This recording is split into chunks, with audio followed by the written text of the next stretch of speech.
जय गोगा महाराज। नमस्कार दर्शकों, मैं दशरथ भाई, ज्योतिषाचार्य वास्तुशास्त्री, अहमदाबाद गुजरात से। तो दर्शकों, हम बात करेंगे राहु काल के बारे में।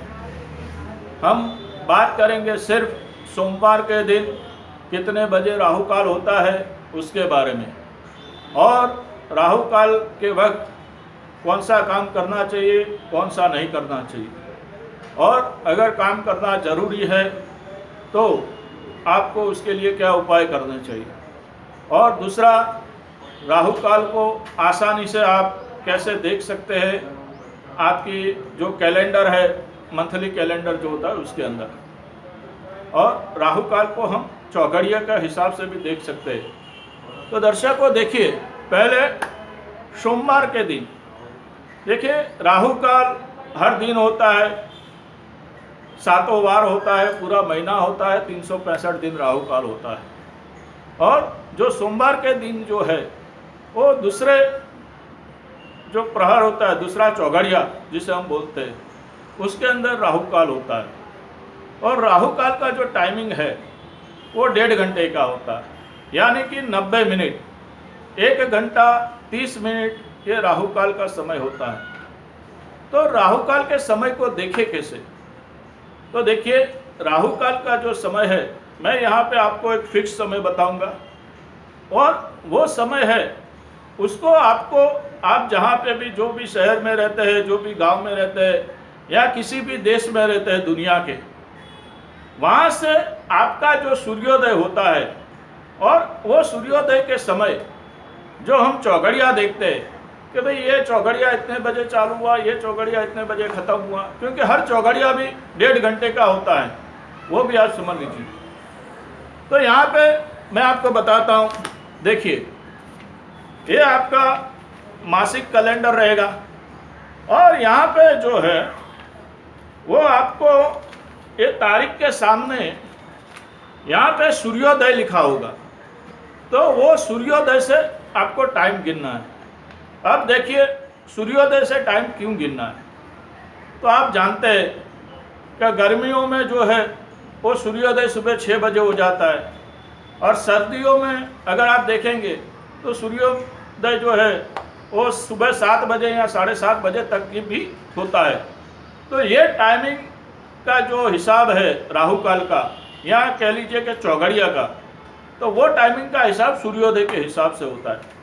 अब यहाँ पे मैं दूसरी बात आता हूँ कि सोमवार को कितने बजे जो होता है वो राहु काल होता है। तो आपको अगर राहु काल का टाइमिंग नहीं मालूम है तो मैं इसमें आपको बताता हूँ कि जैसे आप चौघड़िया देखते हैं, तो देखिए यहाँ पे ऐसे कोई भी पत्रिका में आपको चौघड़िया मिल जाएगा, जो चौघड़िया हम हर शुभ कार्य के अंदर देखते हैं, हर जो भी कोई काम करना होता है उसके अंदर हम चौघड़िया देख के जाते हैं। तो यहाँ जो सोमवार के दिन जो दूसरा चौघड़िया है वो काल चौघड़िया है। देख लीजिए, पहला चौघड़िया जो है वो अमृत है, और दूसरा जो है वो काल चौघड़िया है। ये जो काल चौघड़िया है, इसका जो टाइमिंग रहता है वो यहाँ पे देखेंगे हम, तो सोमवार के दिन जो उसका जो टाइमिंग रहता है वो सुबह 7:30 बजे से लेके 9 बजे तक का समय रहता है, यानी कि 7:30 AM से 9 AM, सुबह 7:30 से सुबह 9 बजे तक का जो है वो सोमवार का राहु काल रहता है। और उसी समय पे एक काल चौघड़िया भी रहता है, जो दूसरा चौघड़िया है सोमवार का दिन का। तो अगर आप राहु काल को आसानी से याद ना रख सको तो आप ये चौघड़िया देख के भी राहु काल को याद रख सकते हो। अब बात आती है कि राहु काल के अंदर अगर हमें कोई काम करना है तो कौन सा काम करना चाहिए और कौन सा नहीं करना चाहिए। तो देखिए दर्शकों, राहु काल के अंदर आप जो हर रोज के जो रूटीन काम है वो सारे कर सकते हो, उसके अंदर कोई पाबंदी नहीं है, क्योंकि हमें ज़िंदगी जीनी है, हम जिंदगी जीने के लिए पैदा हुए। तो हमें ऐसे किसी अंधविश्वास में नहीं फंसना है, विश्वास रखना है लेकिन अंधविश्वास में नहीं फंसना है।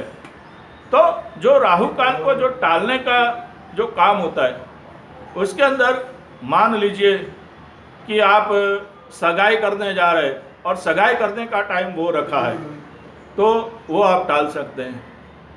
आपको अगर कोई बड़ी मीटिंग है, कोई बड़ा टेंडर आपको भरना है जो आपके लिए बहुत ही काम का हो सकता है, तो वो आपको टालना है। अगर आपका जॉब का इंटरव्यू है तो वो आप टाल नहीं सकते, तो ऐसा कर सकते हैं कि आप आधे घंटे पहले घर से निकल सकते हैं। राहु काल के समय के आधे घंटे पहले घर से निकल जाइए, तो वो राहु काल आपको असर नहीं करता है। तो ऐसे अगर कोई भी कार्य है जो बड़े कार्य है, जो हमारी ज़िंदगी में एक बड़ा बदलाव ला सकते हैं, ऐसे कार्य अगर है, अगर हम कोई मकान बनाने का, गृह निर्माण बनाने का कार्य भी आरंभ कर रहे हैं, तो वो भी राहु काल के समय नहीं करना चाहिए। कोई मकान खरीद रहे हैं तो वो भी राहु काल में नहीं खरीदना चाहिए। वो टाइम बने तब तक अवॉइड कर देना चाहिए।